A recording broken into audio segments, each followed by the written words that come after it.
Assalamualaikum warahmatullahi wabarakatuh. Jumpa lagi dengan Feli di channel Feli Safriani. Baiklah Bapak Ibu, kita akan lanjutkan kembali pembahasan soal P3K untuk persiapan tes P3K tahap ketiga. Ini sudah program yang ke-16. Kita akan membahas teknis profesional IPA bagian yang pertama. Soal pertama. Perhatikan gambar berikut. Nama dan fungsi bagian jantung yang ditunjuk adalah, yang yang bertanda panah warna ungu. A. Bilik kanan memompa darah kotor ke paru-paru. B. Serambi kanan menerima darah kotor dari seluruh tubuh. C. Bilik kiri memompa darah bersih ke seluruh tubuh. D. Serambi kanan menerima darah bersih dari paru-paru. Jadi yang ditunjuk itu adalah bilik kiri. Bilik kiri ini fungsinya memompa darah bersih ke seluruh tubuh. Untuk lebih lanjutnya, kita memahami bagian-bagian jantung dan fungsinya, kita lihat pada slide berikut ini. Ini adalah gambar bagian jantung. Yang pertama, yang di atas itu ada serambi kanan, lalu yang di atas ada serambi kiri. Di bawah ada bilik kanan dan bilik kiri. Fungsinya masing-masing adalah yang A, serambi kanan atau istilahnya adalah atrium dexter, menerima darah kotor dari seluruh tubuh. Lalu serambi kiri atau atrium sinister menerima darah bersih dari paru-paru. Yang C, bilik kanan, ventricle dexter, yaitu memompa darah kotor ke paru-paru.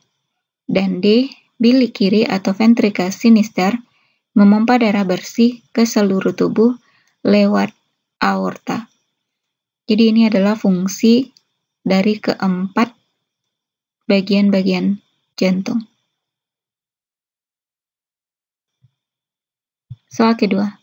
Alat yang memanfaatkan energi listrik menjadi energi kalor adalah A. Kipas angin, B. Lampu, C. Hair dryer, D. Radio. Sudah jelas ya di sini bahwa jawabannya adalah hair dryer. Kalau kipas angin itu mengubah energi listrik menjadi energi gerak. Lampu, energi listrik menjadi energi cahaya, lalu ada kalor. Karena setelah lama dihidupkan, bola lampu itu akan terasa panas. Hair dryer itu energi listrik menjadi energi kalor, dan radio energi listrik menjadi energi bunyi.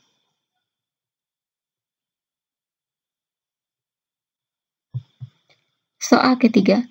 Berikut ini adalah dampak penggunaan pestisida bagi lingkungan, yaitu A. Tanaman menjadi resisten terhadap hama.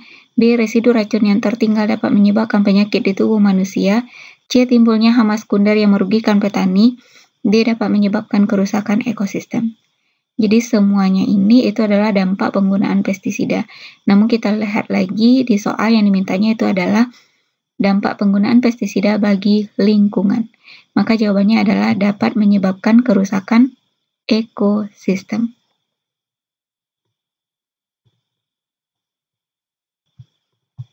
Selanjutnya, berikut ini yang termasuk gaya tak sentuh adalah A. Gaya otot dan gaya gesek, B. Gaya magnet dan gaya gravitasi bumi, C. Gaya pegas dan gaya mesin, D. Gaya magnet dan gaya pegas. Jadi kalau yang tak sentuh berarti memang tidak bersentuhan antara dua permukaan, maka jawabannya adalah yang B. Gaya magnet dan gaya gravitasi bumi.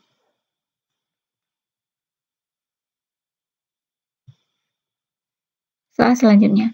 Perhatikan pernyataan berikut. 1. Menghancurkan sel darah merah yang sudah tua. 2. Menggumpakan lemak untuk dicerna. 3. Membunuh bakteri merugikan.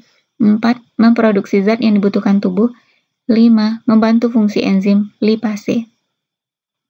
Dari pernyataan di atas, yang merupakan fungsi dari cairan empedu bagi tubuh adalah A. 123, B. 234, C. 235, D. 345. Jadi, yang merupakan fungsi cairan empedu yaitu yang nomor 2, menggumpakan lemak untuk dicerna, kemudian membunuh bakteri yang merugikan, kemudian yang terakhir yang nomor 5, membantu fungsi enzim lipase, yaitu enzim yang mencerna lemak. Jawabannya adalah 2, 3, dan 5.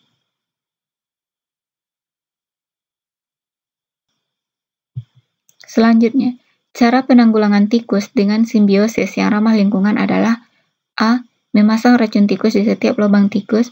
B. Membuat perangkap tikus. C. Memasang rubuha atau rumah burung hantu di area persawahan. D. Memelihara ular pemangsa tikus. Jadi di sini kita memanfaatkan musuh alami dari tikus, yaitu burung hantu. Kita pasang rumah burung hantu di area persawahan, maka akan hinggaplah burung hantu di sana, maka akan memangsa tikus. Jawabannya adalah C.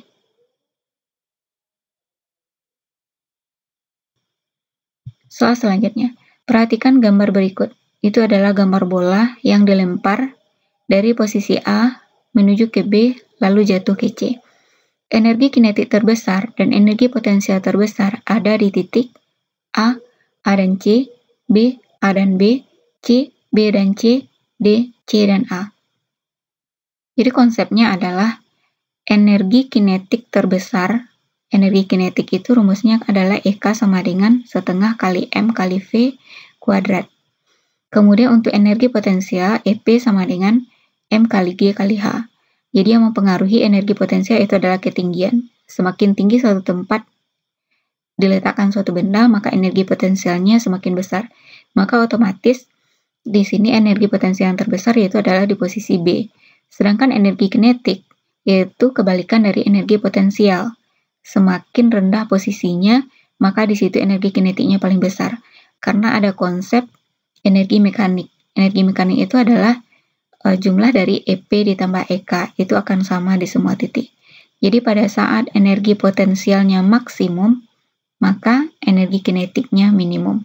Dan pada saat energi kinetiknya maksimum, maka di situ energi potensialnya minimum. Maka untuk energi kinetik yang paling besar yaitu adalah di posisi A. Maka jawabannya adalah A dan B.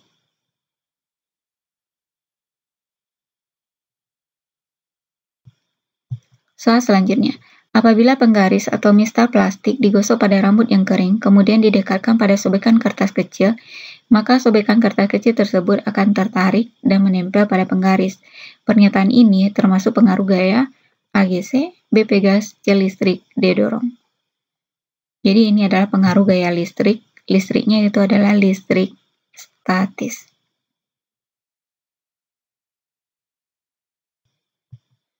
Soal selanjutnya, perhatikan gambar di bawah ini. Itu adalah kaleng susu yang diperlakukan gaya padanya sehingga menimbulkan perubahan seperti gambar di sampingnya.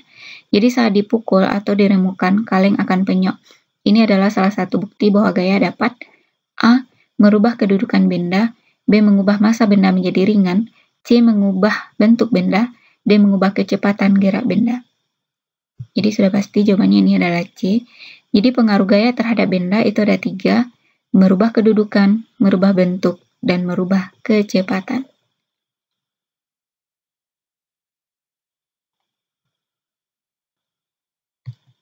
Soal ke-10. Perubahan energi yang terjadi pada pembangkit listrik tenaga air adalah A. Energi kinetik, energi kalor, energi listrik. B. Energi potensial, energi kinetik, energi listrik. C. Energi mekanik, energi kalor, energi listrik. D. Energi potensial, energi kalor, energi listrik. Jadi ini konsepnya adalah bendungan, kemudian untuk sebagai pembangkit listrik tenaga air atau waduk. Jadi awalnya air itu punya energi potensial, lalu bergerak berarti memiliki energi kinetik, dan energi kinetik inilah yang berubah menjadi energi listrik. Jawabannya adalah B.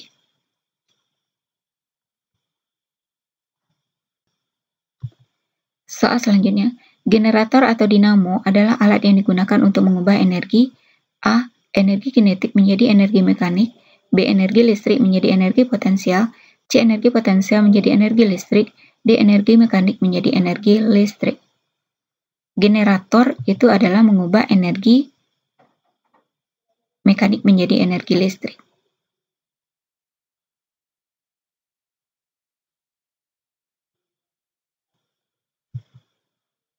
Soal selanjutnya, Ali menendang bola di atas lantai. Awalnya, bola melaju dengan cepat, tetapi lama-kelamaan bola melambat dan akhirnya berhenti.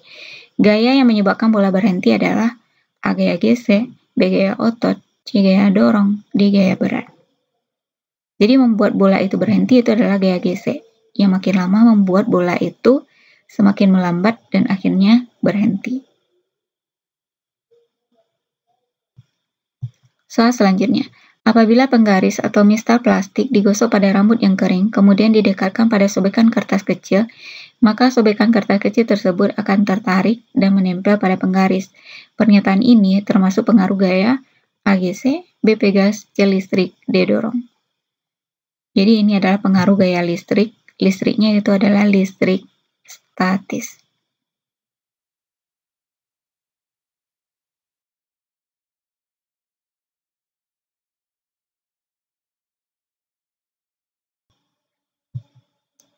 Tidak menggunakan kantong plastik setiap berbelanja merupakan upaya mencegah pencemaran lingkungan yang termasuk ke dalam 3R, yaitu A. Reduce, B. Reuse, C. Recycle, D. Reduksi.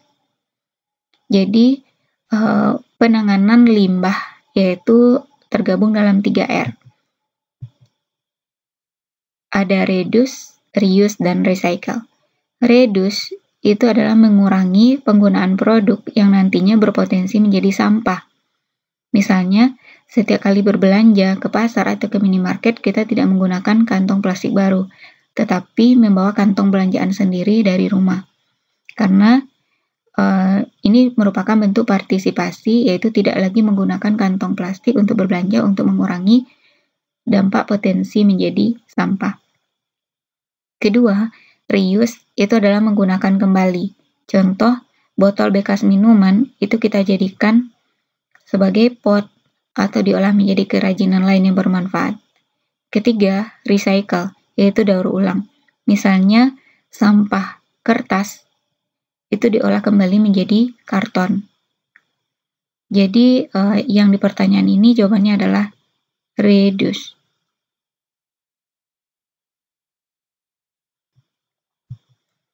Fungsi terumbu karang sebagai upaya dalam pelestarian alam adalah A. Tempat wisata bahari yang menawan, B. Menjaga ekosistem laut, C. Sumber makanan bagi manusia, D. Bahan obat-obatan.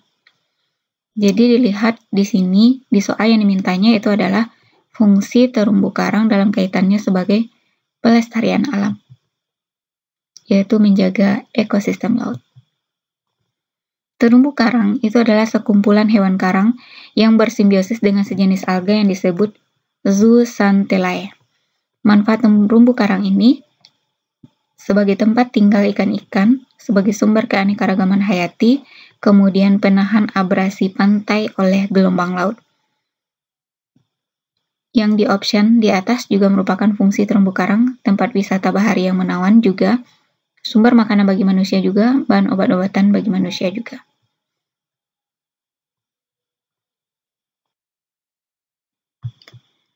Assalamualaikum warahmatullahi wabarakatuh. Jumpa lagi dengan Feli di channel Feli Safriani. Baiklah Bapak Ibu, kita akan lanjutkan kembali pembahasan soal P3K untuk persiapan tes P3K tahap K3. Ini sudah program yang ke-16. Kita akan membahas teknis profesional IPA bagian yang pertama.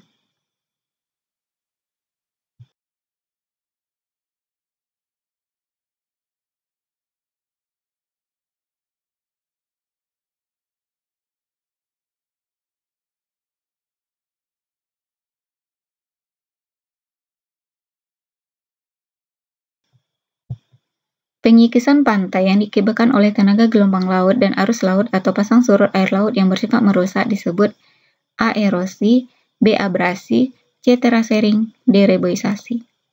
Sudah jelas ya, jawabannya di sini adalah abrasi. Jadi abrasi adalah penyikisan pantai yang diakibatkan oleh tenaga gelombang laut dan arus laut atau pasang surut air laut yang bersifat merusak. Abrasi boleh juga dikatakan erosi pantai.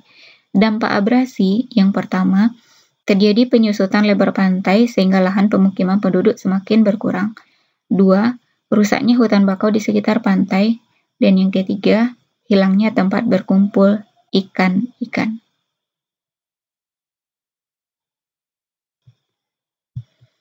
Selanjutnya, bagian telinga yang berfungsi untuk mengubah bunyi menjadi getaran adalah A. Koklea, B. Gendang telinga, C. Tulang pendengaran, D. Daun telinga. Jadi yang mengubah energi bunyi menjadi getaran itu adalah gendang telinga. Untuk lebih pahamnya mengenai bagian-bagian telinga dan fungsinya, kita lihat pada slide berikut ini.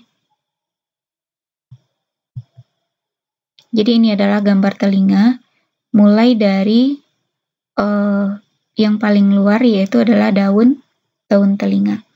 Daun telinga berfungsi untuk menangkap gelombang bunyi dari segala penjuru. Kemudian yang kedua, masuk ke dalam ada lubang telinga, yaitu tempat masuknya bunyi ke liang telinga. Menuju ke dalam ada liang telinga, fungsinya meneruskan rangsangan bunyi ke gendang telinga. Jadi batas antara telinga luar dengan telinga dalam, telinga tengah itu ada gendang telinga. Gendang telinga mengubah bunyi menjadi getaran. Lalu lanjut, ada 3 tulang pendengaran, landasan, martil, dan sanggurdi. Fungsinya memperkuat dan menghantarkan getaran ke saluran telinga yang lebih dalam. Yang keenam, ada saluran eustasius. Saluran ini menghubungkan rongga mulut dengan telinga dalam. Fungsinya mengatur keseimbangan tekanan udara. Kemudian masuk ke dalam bagian telinga bagian dalam, ada 3 saluran setengah lingkaran, menjaga keseimbangan tubuh. Lalu ada tingkap oval atau jorong, meneruskan getaran ke rumah siput. Lalu ada koklea, mengubah getaran menjadi impuls dan meneruskannya ke otak. Jadi ini adalah bagian telinga dan fungsi-fungsinya.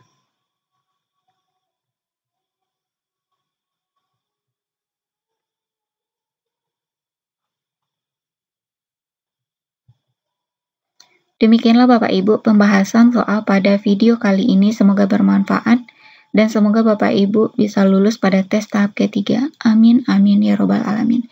Demikian saja, Assalamualaikum warahmatullahi wabarakatuh.